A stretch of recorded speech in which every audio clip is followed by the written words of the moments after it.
Out is a half-hour multi-part series focusing on the LGBTQ community in Brandon, Manitoba, funded by the Community Radio Fund of Canada. This series will share the difficulties LGBTQ members have faced, the achievements and strides they have made, as well as the support received from the community. We hope the story shared will help those uncomfortable with any LGBTQ lives understand the opposite point of view and become more sensitive to the struggles they face, as well as provide support and information for any LGBTQ members in the area. You were never intended more. You sold your stock and now you're poor. And though you fought in the war. Hi, my name is Dakota Bickelmeyer, and I am proud to bring you Out, a new series highlighting the lives of LGBTTQ citizens here in Brandon, Manitoba. In this episode, we continue a two-part series focusing on some of the amazing organizing by the Brandon Pride Committee. In just a bit, Out host Jan Eck continues his interview with Ken Jackson, former chair of the committee. Pride celebrations are the most important and visible events of LGBTQ community. LGBTQ Pride, like Black Pride or Native Pride, is a response to a systematic prosecution by the dominant culture. This pride is not like arrogance, but rather an affirmation of the right to exist, to reclaim the dignity and rights afforded to being human. Pride combats the shame of social stigma attached to their identity brought upon by years of this prosecution. There is no need for an equivalent white or straight pride because these communities are not prosecuted. A dominant culture lives fully represented in society. Justice systems, institutions, such as religion, entertainment industries, reflect and promote who they are. The very first Pride events were inescapable political responses to police brutality and systematic prosecution of queer spaces, notably the Stonewall riots in New York, 1969. Pride movements grew more celebratory, especially in Europe, Australia, and North America, with advancing rights for queer peoples. And while it seemed like the party was paramount, the politics never really went away. In the 80s and through the 90s, AIDS and HIV became catalysts for organizing efforts, fundraisers, and political activism. More recently, same-sex marriage equality was a very important fight in Canada and remains an ongoing battle throughout most of the world. The worldwide recognition of the lives of LGBTQ citizens, where people still face imprisonment or death for same-sex relations. Pride movements in many countries are still violently suppressed and actively protested.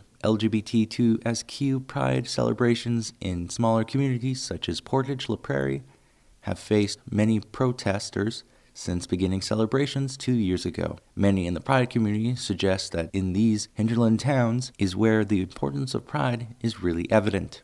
In Brandon, we have not had the protesters of Portage and Steinbach. Instead, an enormous support of the general community, eager to show their support for LGBTQ friends and family. Pride events throughout the year are created places for gathering and useful for sharing important information about our lives, and to foster and maintain the community vibrant and visible, capable of meeting the challenges of every generation. We are very grateful to have Ken Jackson, former chair and outgoing executive member of the Brandon Pride Committee, to describe the efforts keeping the Pride alive here in Westman. The following interview with Out host Jan Eck continues from our previous episode. Like when we started Pride, we were that one-day event, so we've come a long way in a short few years, going from a social on a Saturday night in a community hall to having like a full week of events, coming a very, very long way in a very short period of time to do that kind of thing. So yeah, it was great having Millie and Margaret up there with us. And I know there's a lot of other people in the community that I know will be considering again in the future, hopefully, to fill that role in coming years. The media is definitely, I think, feeling a lot more freer to report on things like Pride events. Again, it's come a long way. Winnipeg Pride just celebrated the 30th year, and I know the first year that they did a Pride March, they had people in with bags on their head because they still weren't able to be out in the community. So, it's come a long way. All right, so the first event of the week was Monday's flag raising at City Hall, and Mayor Rick Kress was there to give a speech as well as local organizers. That is sort of a simple event to put on. It doesn't take a huge amount of physical effort to raise a flag, but in some ways that's probably for me one of the most important events, because that was the city of Brandon acknowledging the LGBT community in Brandon. And that happened under previous Mayor Sherry Decterhurst for the first time, and now Rick has done it with us twice. And to me, that's a big symbol for the LGBT community in Brandon. It just makes me proud every time I see that flag go up in June. Last year, you had the opportunity to meet the creator of the flag, too.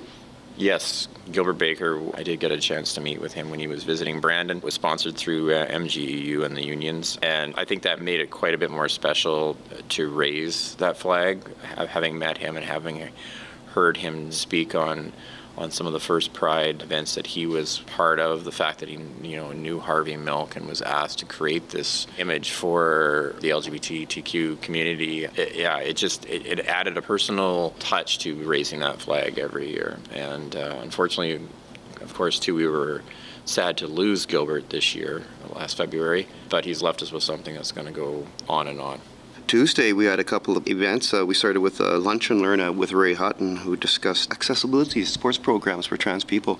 And that was really well attended. Yeah, one of the things I really like about Brandon Pride is our combination of both the fun and the more serious or educational events. And on Tuesday, we did have kind of a combination of both. Ray is formerly from Manitoba, Manitoba, and he was presenting on his area of grad studies, which is looking at transgender in high school sport. And I'd also had the chance to speak to him with the Crocus Plains GSA a time before that. And I think that's kind of a good example of things that Pride can be supportive of planning, both during Pride and throughout the whole year, is when we find about work like Ray's, helping him get the access to the information that he needs to, and feedback that he needs to hear as part of his study. And at the same time, he's bringing information to us and to the community. I knew that I learned a lot from talking with him personally as to what it looks like to be a transgender student in our high school system. I was just going to say that if anyone's interested to hear more about Ray's study and learn a bit more about transgender in sport, I know that the CERC offices definitely can put people in touch with him or give him an access to know more about his area of study, which I think is really important. Moving on, that evening, Tuesday evening, we had the trivia night with Kate Nairn, right? The host, Kate Nairn, at the Double Decker. Those were really hard questions. I attended that one. I think I lasted the first round, and then I sort of gave up.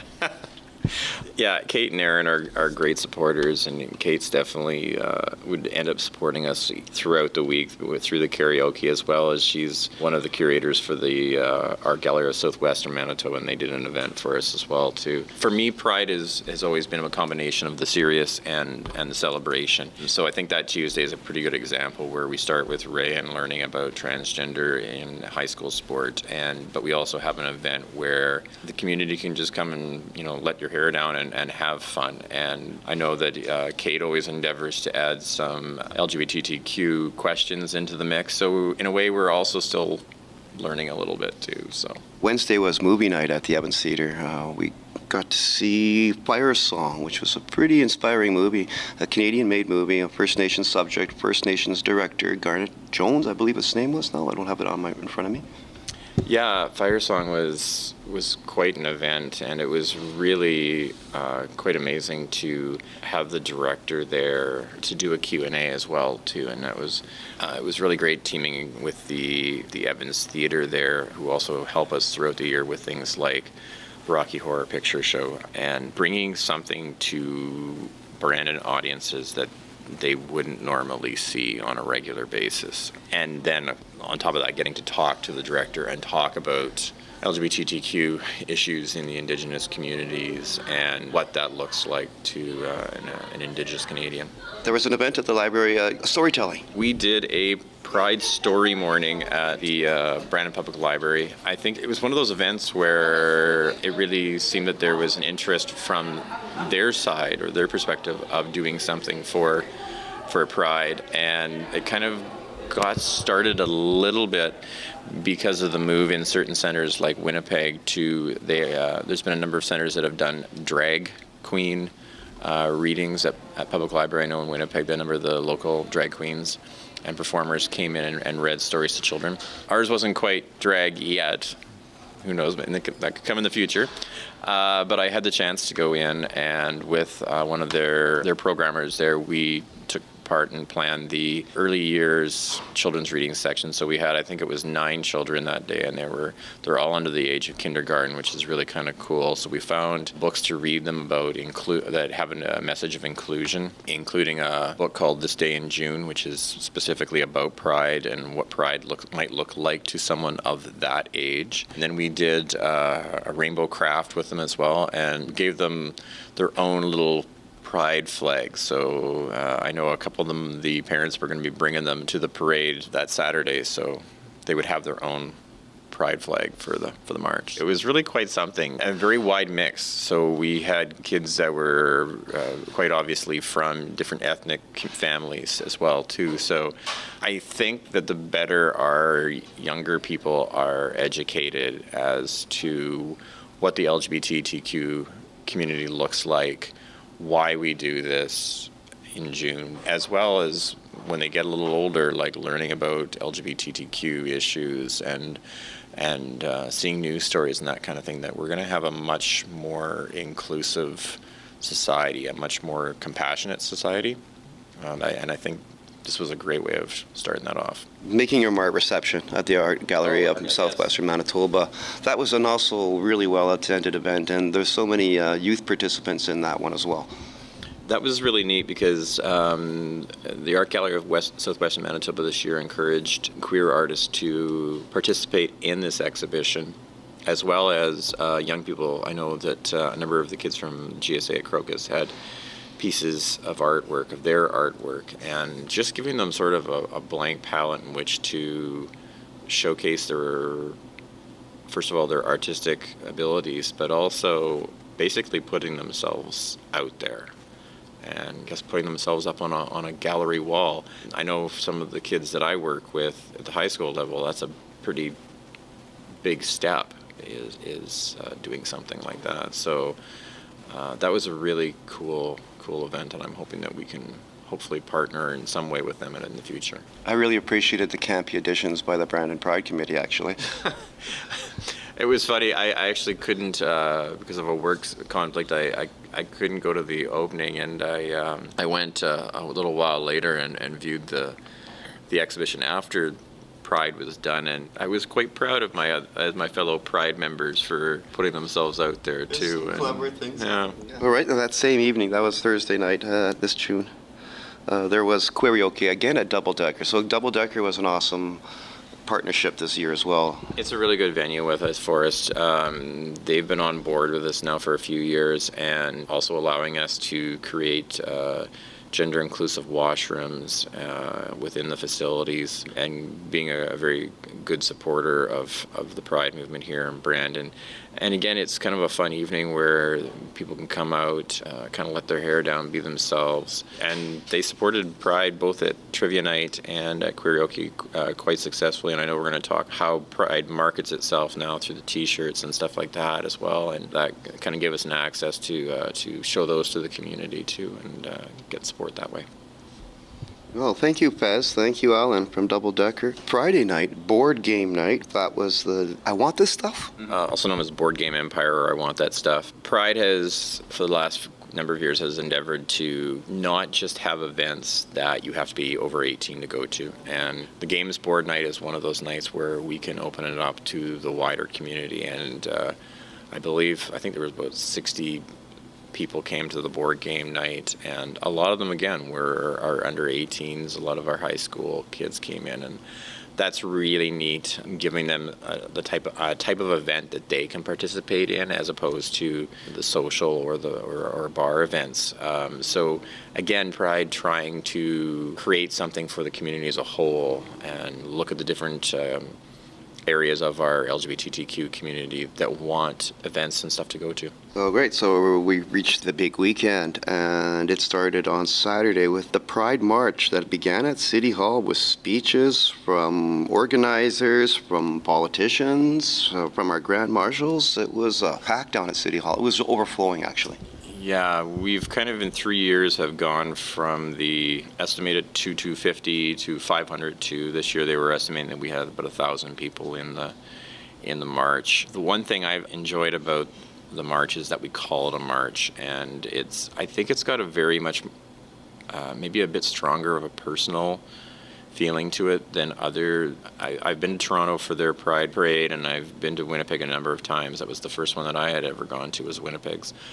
And it's funny, there's something about just walking with other people, no floats, no vehicles blasting stuff and, all that kind of thing, but just walking with each other, I think, is a very strong personal thing for me. And marching from City Hall again was awesome. We did have the speeches. I think this year too it shows that there's always things we can do better, because I know next year we're going to be I know that the Pride Committee wants to look at having better sound capacity and those kinds of things. There are some glitches, but that's how you grow. That's how you grow, and that's how you learn. I don't think there's an event planned anywhere that doesn't have those glitches, and you learn from one year to the other, and that's one of the things we need. I think you need a bigger staging area. We were a little worried about just overflowing over to the street, and it was like, where do you do that though? I don't know. It's That's a hard one. It's a good problem to have. It's a great problem. It's a great problem to have. And that's one thing I think that I know the first Pride, I'm encouraging everybody to check out the Pride Facebook site over the next couple of weeks, because there will be the annual general meeting coming up as well as our first meeting. So I believe those are coming up in the first couple of weeks of September. I don't think we've finalized the date yet, but that's where the planning starts. So I know we're going to be addressing, looking back at this past year, what worked, what didn't, what do you think we need to change, what worked, what can stay the same, or and that's a good point to bring up, is the possibility that we may be overgrowing our facilities, which is awesome. It's just incredible. So yeah, the march was incredible. I was racing all up, back and forth, trying to get interviews with everybody I could.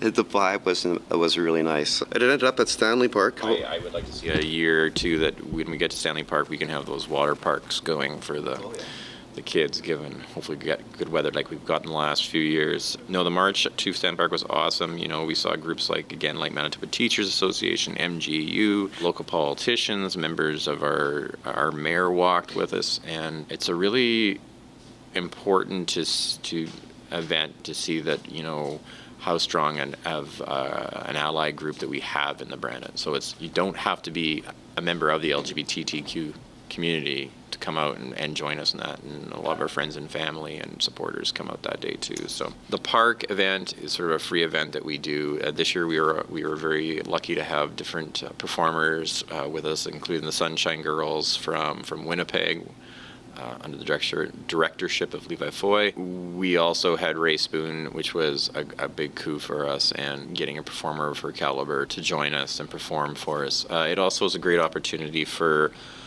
organizations to have informational booths and tables, and to allow, especially my professional world, is a great place for the young person who may be still questioning to come out and get a lot of information, and probably be one of their first times exploring the LGBTTQ community in Brandon. So, and the barbecue itself, we've done it as a kind of as free, and it's sort of our way of giving back into the Westman Brandon community.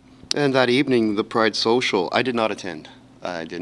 So tell me about it. You're forgiven. It was great. We had it at the Great Canadian Roadhouse at Canada Inns, who again have been very, very supportive of our events. They too are open to the gender inclusive washrooms that we put up for that event. And yeah, hosting the event there has definitely allowed us to go ahead with being able to do other events and giving us a little bit more freedom.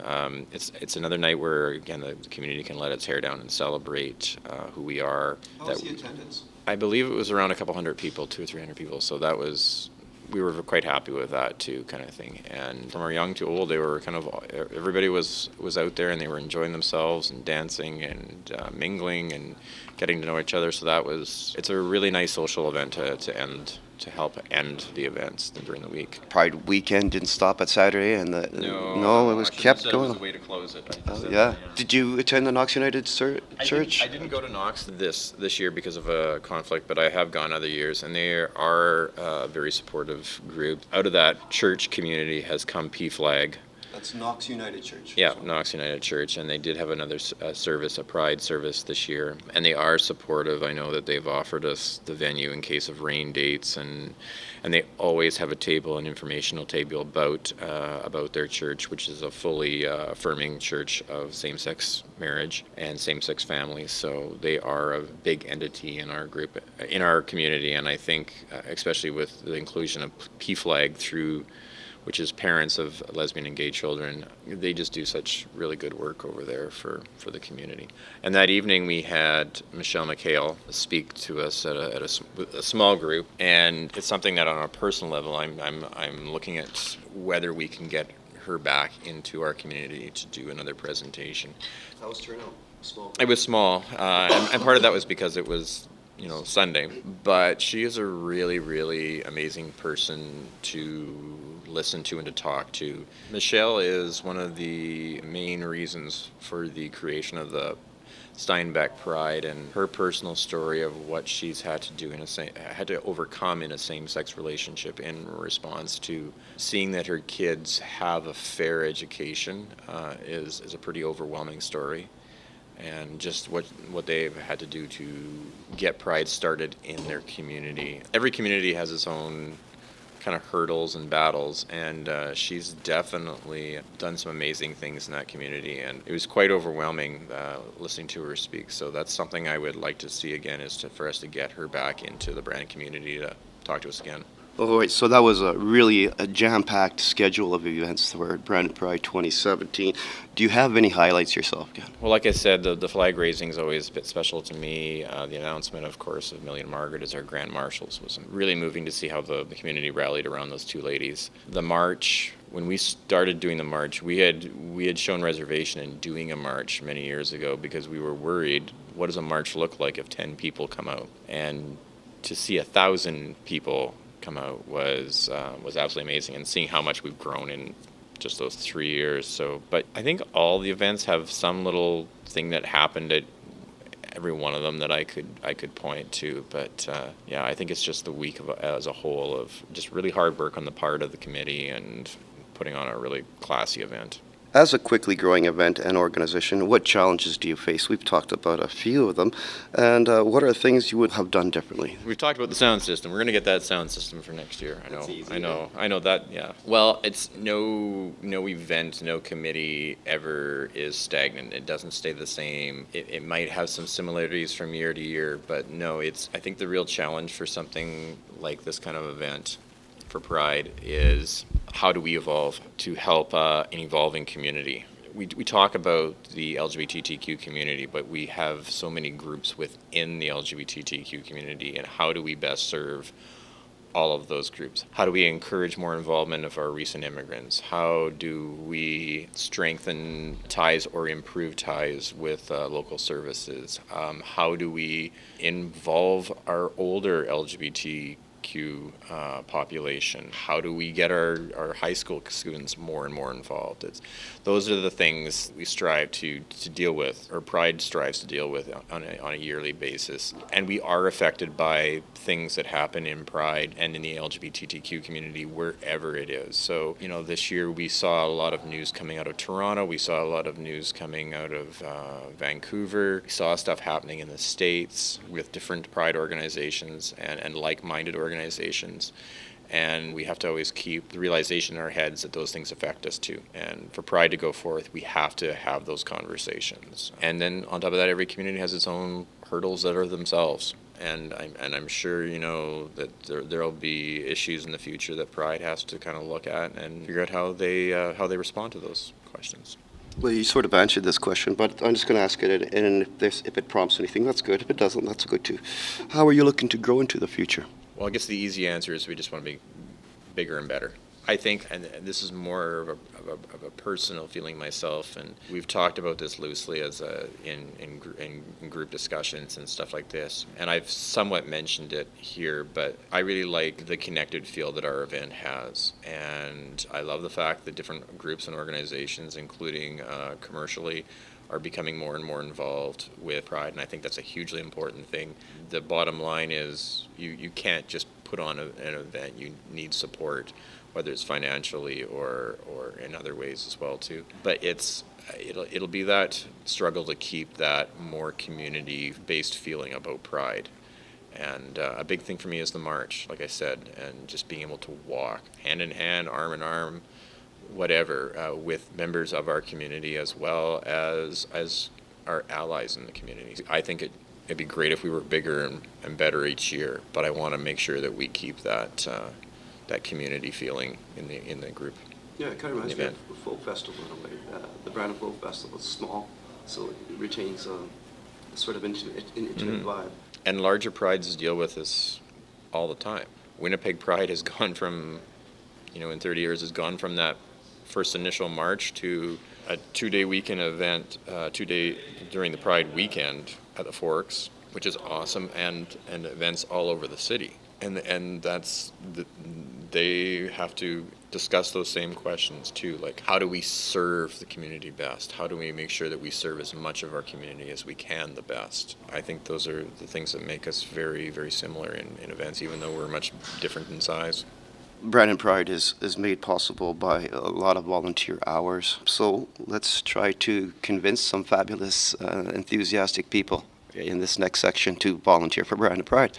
I encourage anyone that's interested in volunteering or learning more about Brandon Pride. They can do it a number of different ways. We have a Facebook page that you can use to know what's going on. CERC, Sexuality Education Resource Center, can also put you in contact with us, as well as we have an email that you can contact us at, which is brandonpride@gmail.com. A bunch of different ways you can contact us, and I know that if you want to contact us personally, I know CERT can kind of put you in contact with us too personally, if that's a issue for some people. And I think I should point out, again, we have volunteers that want to be on the organizational side, and we have volunteers that want to help out with the events. So there's a lot of different roles that the volunteers can take with our organization. So we've got a place for all of you. There's many ways that people are learning about Brandon Pride, and I guess merchandise and promotions is one of them, and there's some really nice Brandon Pride t-shirts happening this year. Other promotions? Well, we're always looking at new things to try to do. The first was the t-shirts. The first year we did those, they sold out really quickly, so we did more of them in that response. I believe we probably still do have a few left over from this year, so we'll be looking at producing more of those. We're always looking for new. I know at one point we tried. We also sold some patches for the first time this year, so that seemed to go very well as well too. So that'll be maybe something that the committee will look at. But yeah, we're always looking for new ideas. So again, that's another place where the volunteer community could possibly help out, is if anyone has ideas about fundraising for Pride and possibly things like merchandise that help us, the sales help us put on the events that we offer. We'd love to hear those ideas as well too. And if you wanted a shirt, you can go to CERC. Yeah, contact CERT or contact us at brandonpride@gmail.com. I think they have a few left over. So. Any other promotional items? Where else would we find out about Brandon? Well, again, like I said, the Facebook site is a big one. So keep abreast of us. Add us onto your Facebook likes, because we do post, like I said, throughout the year about different events, as well as in news in the LGBTTQ community, as well as we share as well with things like the BU LGBT group here at Brandon University, ACC, CERC. So we're starting to create this bit of a network where we can all help each other with our advertising or different events, and best help our LGBTTQ community be involved. And otherwise, there's the CERC offices that you can contact. Yep. Okay. All right. What else am I missing? have we covered a lot of the bases? Oh man, I think we've covered a lot. Yeah. Just come out and get involved. Well, I'll take this moment just to say thank you very, very much, Ken, for making the time to talk to us. Thank you very much for producing this. That was out host Jan Eck, continuing his interview with Ken Jackson former chair and ongoing executive member of the Brandon Pride Committee. I'm your host, Dakota Bicklemeyer, and thank you for listening to Out here on CJ 106 FM. I've been freewheeling and the